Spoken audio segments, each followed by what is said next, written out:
Sahabat Harum yang berbahagia, yuk gabung bersama kami di New Harum Channel yang informatif, edukatif, dan inovatif. Caranya gampang banget, tinggal klik tombol subscribe dan aktifin loncengnya biar gak ketinggalan video terbaru dari kami. Jangan lupa untuk like, komen, share, dan ikuti perkembangan media sosial New Harum Channel. Tradisi Maulid Nabi merupakan sebuah peringatan yang dilakukan dalam rangka memperingati hari kelahiran Nabi Muhammad SAW sebagai bentuk rasa cinta umat kepada sang Nabi. Tradisi ini banyak dilakukan oleh umat Islam di berbagai belahan dunia, termasuk di Indonesia. Peringatan hari lahir Nabi Muhammad SAW ini digelar setiap tanggal 12 Rabiul Awal. Di Indonesia sendiri, umat Islam merayakan Maulid Nabi dengan berbagai cara. Meskipun berbeda dalam bentuk perayaannya, pada hakikatnya tradisi Maulid tidak hanya sekedar sebagai pengingat sejarah bagi kaum muslim. Tradisi ini juga sebagai pengingat umat muslim akan sosok Rasulullah yang menjadi inspirasi yang paling sempurna bagi seorang muslim. Nah, berikut beberapa info mengenai 9 tradisi Maulid Nabi di Indonesia yang unik dan penuh filosofi versi New Harum Channel. Pertama, kirab ampiang. Tradisi Maulid Nabi di Indonesia yang pertama adalah kirab ampiang yang digelar di Desa Loram Kulong, Jati, Kudus, Jawa Tengah. Tradisi ini digelar dengan menyajikan makanan yang dihias dengan ampiang atau nasi dan kerupuk yang diarak keliling desa sebelum menuju masjid. Dalam tradisi ini, masing-masing peserta juga menampilkan sejumlah kesenian seperti visualisasi tokoh-tokoh yang berjasa pada saat berdirinya Desa Loram Kulong ini. Setelah sampai di masjid, tandu yang berisi nasi bungkus serta hasil bumi yang sebelumnya diarak keliling desa didoakan oleh ulama setempat. Kemudian dibagikan kepada warga setempat untuk mendapatkan berkah. Kedua, tradisi Maulid Nabi di Indonesia berikutnya adalah Muledeng yang kerap digelar oleh warga di Pulau Madura, Jawa Timur. Acara ini biasanya diisi dengan pembacaan barasanci dan sedikit selingan ceramah keagamaan yang menceritakan kebaikan sang Nabi semasa hidupnya untuk dijadikan sebagai pegangan hidup. Tepat pada 12 Rabiul Awal, masyarakat akan berduyung-duyung datang ke masjid untuk merayakan Maulid Agung. Di luar Maulid Agung ini, orang masih banyak merayakan di rumahnya masing-masing. Tentu tidak semua, hanya mereka yang memiliki kemampuan dan kemauan. Ketiga, Maulid Nabi di Jepara. Di Jepara, Maulid Nabi dirayakan dengan membaca kitab Al-Barasanji.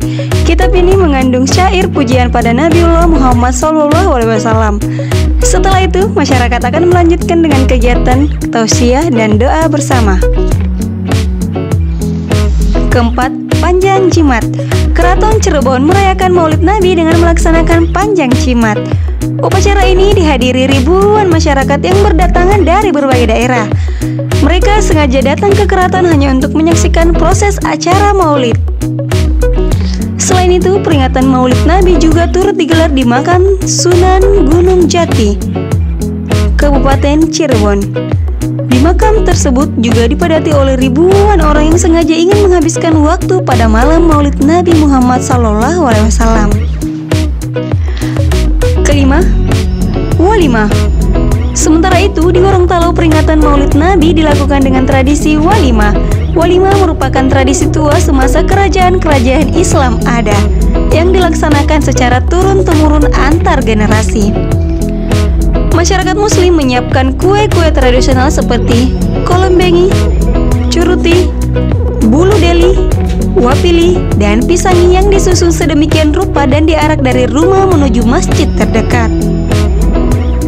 Kue khas walimah yakni kolombengi dan kue tradisional lainnya dikemas dalam plastik, ditata, dan dihiasi sedemikian rupa sebelum diarak dengan mobil yang mampu menarik perhatian ribuan warga yang memadati tepi jalan. Keenam, Ngalungsur Pusaka.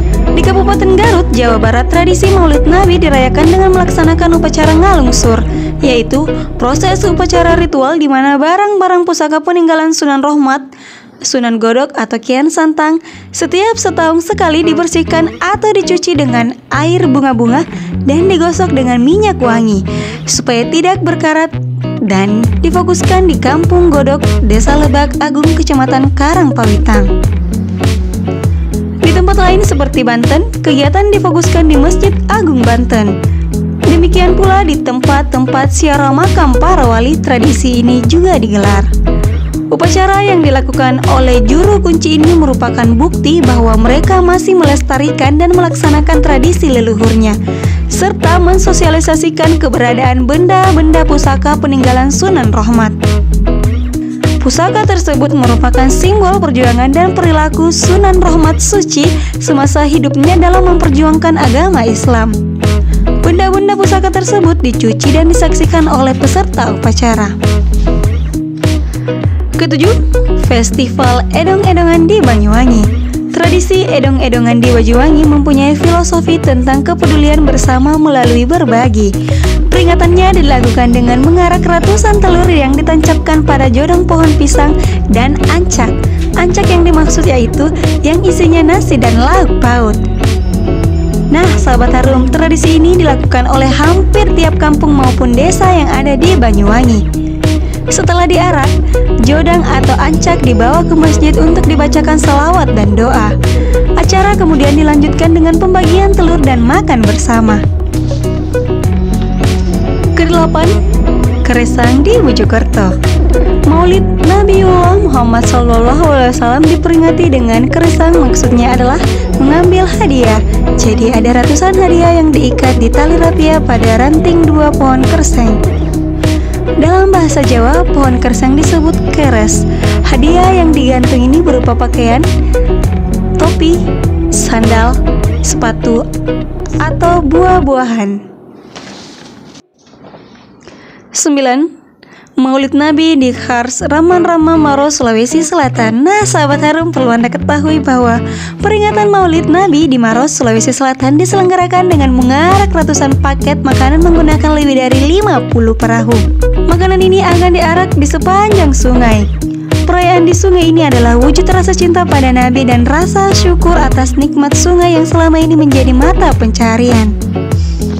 Acara ini juga dilengkapi dengan ribuan telur yang telah dihias. Menariknya, pengunjung yang ingin ikut serta juga bisa menikmati acara ini dengan gratis. Nah, itulah tadi beberapa info mengenai tradisi Maulid Nabi di sejumlah wilayah yang ada di Indonesia versi New Harum Channel. Sahabat Harum yang berbahagia, yuk gabung bersama kami di New Harum Channel yang informatif, edukatif, dan inovatif.